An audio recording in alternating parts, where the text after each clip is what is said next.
Magandang gabi po, mga ka-BK. Welcome po sa ating Barangay Kapre. Ako po muli, si Boy Kapre. At isa na naman pong kwento na mula sa tunay na pangyayari ang ating ibabahagi. Pakinggan natin. Taong 1980s. Sa isang probinsya sa may Mindanao. Pakanta-kanta pa ako habang naglalaba sa likod bahay.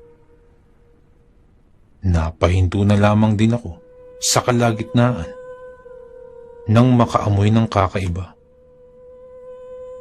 Agad kong sinuyod ng tingin ang buong paligid, lalo na sa kasalukuyang kaharap.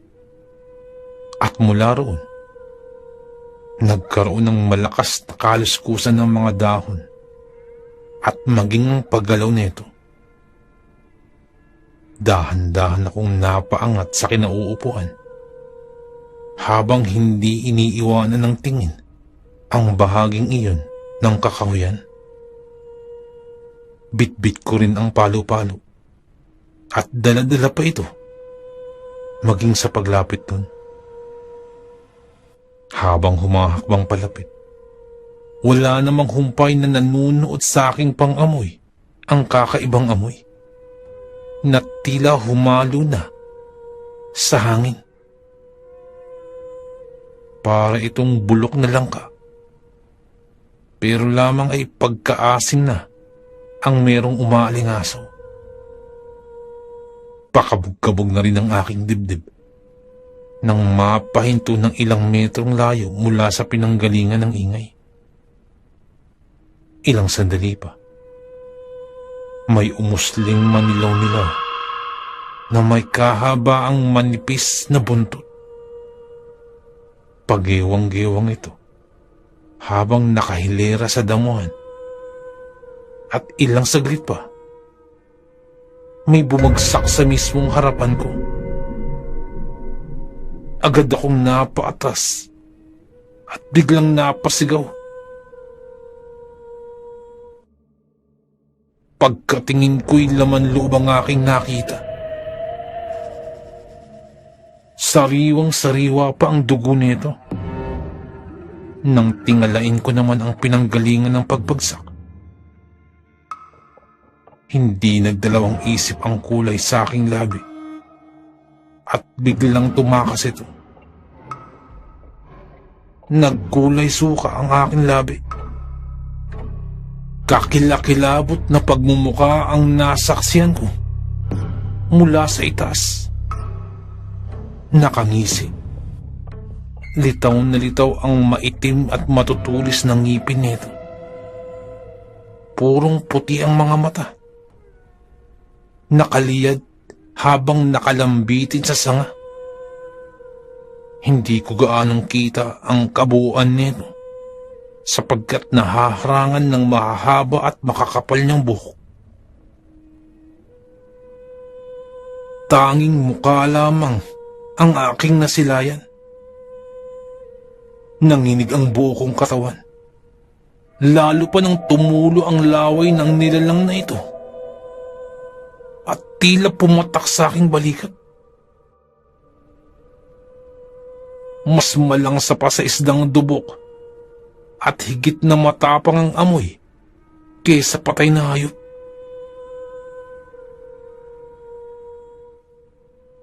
Bago pa man masundan ang kilos kong iyon, nauna nang kumilos ang aking mga paa para tumakbo. Malalakas ang kabog ng dibdib na napasandal ako sa aming pintuan matapos ko itong maisara.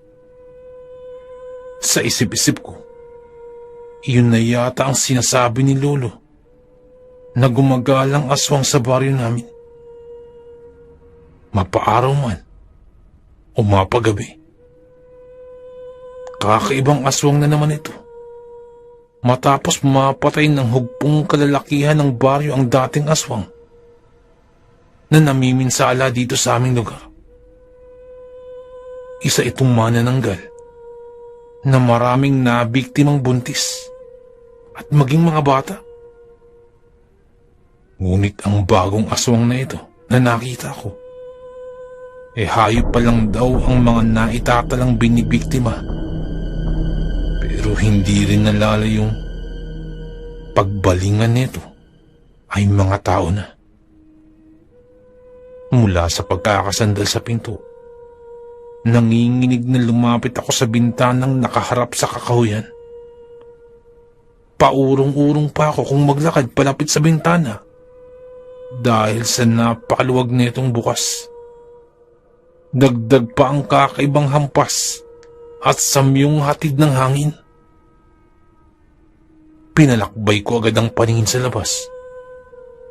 Sa kabutihang palad, wala naman akong nakitang kahinahinala o making bakas ng nakita ko kanina na aswang.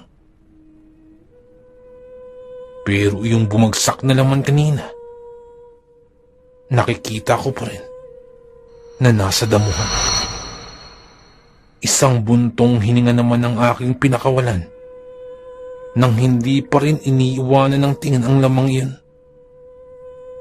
Humila pa ako ng upuan at dinala ko ito malapit sa bintana. Naupo ako ron at saktong kalalapat pa lamang ng aking puwitan ay nadulas ako nang may namataang hubog sa damuhan. Sa banda kung saan may nahulog na lamang loob, dun sa bukana ng kakahuyan. Dahan-dahan kong iniangat ang sarili mula sa pagkakahulog. At ganun na lamang ang labis na pamimilog ng mga mata at bibig. Dahil tunay na aswang nga ang nakita ko nung mga sandaling iyon. Bukod sa posisyon na itong paliyad, nagmukha na rin itong isang kalansay sa katawang butot balat. Mahahaba ang buhok na kusang gumagalaw na halos pagtakpan na rin ang buong muka. Napakalaki ng bibig na abot hanggang tenga. At wala rin humpay sa katutulo ang laway nito. Kukumpleto pa sa kakilakilabot itong itsura ang naghahaba ang braso at mga kuko. Sa magkabilang kamay nito at paa, inabot ng kamay ng aswang ang lamang nakahilera sa damuhan. Tinusok gamit ng kuko at saka dinala sa kanyang bibig. Napapalunok pa ako at dahan-dahang umusad palayo sa bintana nang nakatitig ito sa akin habang ninunguya ang nilamong laman. Nakatungangang napasandal na lamang ako sa dingding. Hindi na mapakali ang sarili sa halo-halong emosyong nararamdaman ng mga sandaling yun. Makalipas pa ang ilang sandali, muli kong sinilip kung naroroon pa bang aswang na yun. Mabuti naman at wala na ito. Kahit saang banda pa ako tumingin,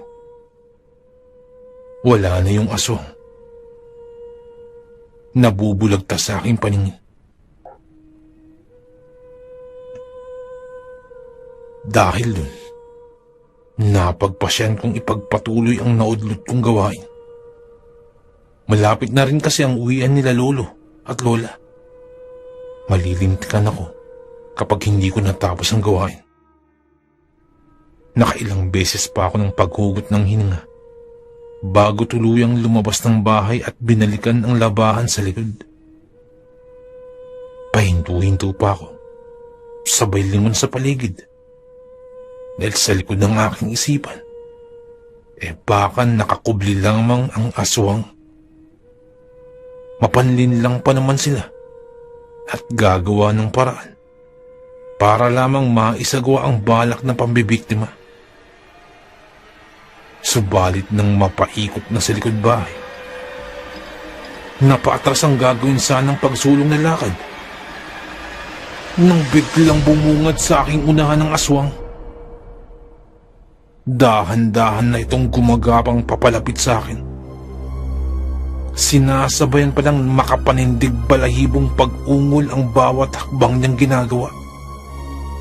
Hindi na nakatakas ang kahit na mahinang boses sa aking bibig dahil binara na ito ng takot. Halos sumabog ang dibdib sa lakas ng pintig ng puso. Hindi nagtagal. Nasa may labahan ko na ang aswang. Doon ko lang din nahugot ang sarili sa pagtunganga. Dali-daling napadampot ng bato at binato ko ang aswang. Ngunit hindi ito umuubra. Sa pagkataranta ko pa, ipinagtabuyan ko ito na parang isang manok. Subalit napakaripas ako ng takbo nang bigla itong maglikha ng kakaibang ingay na para itong humihiyaw.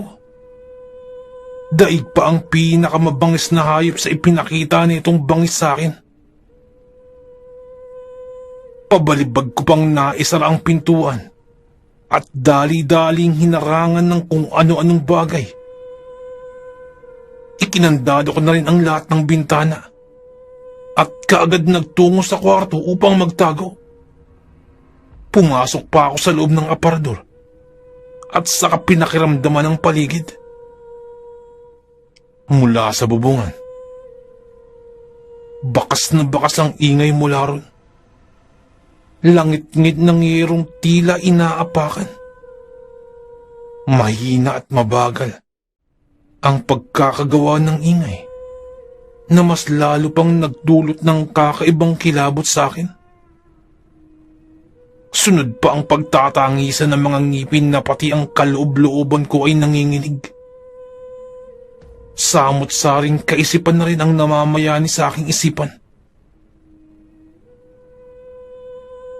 Dakong 2:00 pa lamang ng hapon at heto't inaatake ako ng aswang. Katulad ng sabi ni Lolo, kahit tanghaling tapat, sasalakay daw ang kakaibang aswang na ito. Napilitan akong lumabas sa pagkakatago. Makalipas ang ilang sandaling pananahimik ng paligid, tila ba lumubay na ang aswang. Ngunit nang makalabas ako ng kwarto, naitakip ko na lamang ang kanang kamay sa aking bibig, kasabay ng pagsingap at panlalaki ng mga mata. Matapos masilayan ng aswang na nasa loob na pala ng bahay, nakataligod pa ito sa akin na parang hindi ako napansin. Patingkayad akong bumalik sa pagkakatago sa aparador at nanigas pang lalo ng matabig ang basong nakapatong sa gilid ng mesa, nakasunod ng aparador. Agad-agad akong napasiksik sa mga nakahangir na damit at sinigurong hindi makikita kahit isang hibla ng aking buhok. Kinagat ko na rin ang dila nang maiwasang makabulalas ng kahit ano-anong reaksyon. Ilang saglit pa, lumalakas na sa aking pandinig ang hindi pantay na mga yabag. Nararamdaman ko rin ang kakaibang presensya na hindi nalalo yung pagmamayari ng aswang. Tagaktak na ang aking pawis at halos nabibingi na sa sariling tibok ng puso. Lalo na nang palakbayin ng aswang ang kanyang mga matatalim na kuko sa aparador. Nasusundan ko pa ng tingin ang tumatagos niyang kuko. Nawaring nag-iwan agad ng butas sa pintuan ng aparador. Napaigdad ako ng mabasag ang salamin sa gilid. Napaniguradong napagbalingan ng aswang. Nanuyo na ang lalamunan ko. At sa aking pakiwari ay nilayasan na ng sariling espiritu. Dahil hindi na maramdaman ang sarili. Namamanid na ang aking paa at todo ng pag-alog ng mga tuhod. Sa butas na iniwan ng mga kuko ng aswang sa pinto ng aparador, nakakuha ako ng pagkakataong makasilip. Pumaro at pumarito ang aswang na patuloy pa rin sa pagpapalakbay ng kanyang mga kuko sa dingding. Mas naisiksik ko pa ang sarili ng umiikot ang ulo ng aswang sa gawin ng aparador. Mabilis na ang pagbuga ko ng hininga. Umaalingaw-ngaw naman ang tunog ng pagkalansingan, pagbagsakan, at pagtapon ng mga gamit. Napaigtad pa ako ng husto nang umalog ang aparador. Parang alam na ng aswang na nasa loob ako. Umalog ng umalog ang aparador hanggang sumasalpok na ang sarili sa bawat sulok nito. Umalog ng umalog ang aparador at pinupwersa ng buksan ng aswang ang pintuan ng aparador. Nung mga puntong yun ay naisip ko ng sumigaw. Subalit naisip ko rin walang katao-tao sa lugar namin. Ngunit patuloy pa rin sa pagsira ang aswang sa pintuan ng aparador at unti-unti na itong nawawasak. Paunti-unti ay may lumalabas ng siwang mula sa pintuan. At dahil doon ay hindi ko na napigilan ang magsisigaw. Dala na rin ng sobrang takot. Halos pumutok na ang mga ugat ko sa noo at leeg sa kasisigaw. Parang nagwawala na ako sa loob ng aparador, dala ng sobrang takot. At lahat na lamang ng madampot ko ay hinahagis ko papunta sa aswang. Nang bigla na lamang nagsisigaw ang aswang. At kasunod nun ay iba-ibang boses na ang narinig ko. Maraming yabag ang narinig ko sa aking paligid. At nang may narinig akong magsalita, may mga taong nagsipagdatingan sa akin sa klolo. Mga kapitbahay namin. Mga boses ng mga kalalakihan. Dahil doon ay bigla nang natigil ang pag-alog ng aparador.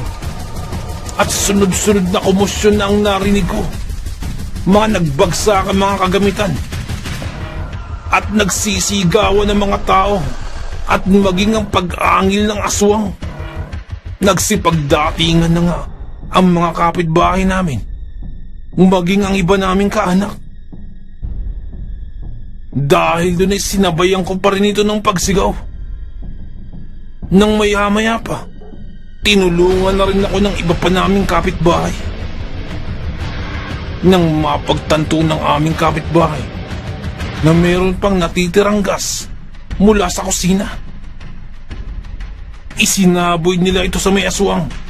At kasunod nun ay may naghagis ng parang apoy na mula sa posporo. Doon ay pinagpesta ng apoy ang katawan ng aswang. Subalit naging alerto naman ang lahat sa mabilis na pagkalat ng apoy. Tulong-tulong ang lahat upang hindi kumalat ang apoy. Ngunit nang naapulan ng apoy, ay wala na kaming nakita pa. Maging ang aswang ay biglang nawala. Bakas na lamang ng mga yabag nito papalayo ang naiwan. Hanggang doon na lang din ang huling pagkarinig namin sa mapangahas na aswang na yun. Hindi na ito muling nagparamdam pa. Ngunit kahit na ganun, malaki na ang atrasong naiwan sa akin. Sobra-sobrang takot ang iniwan.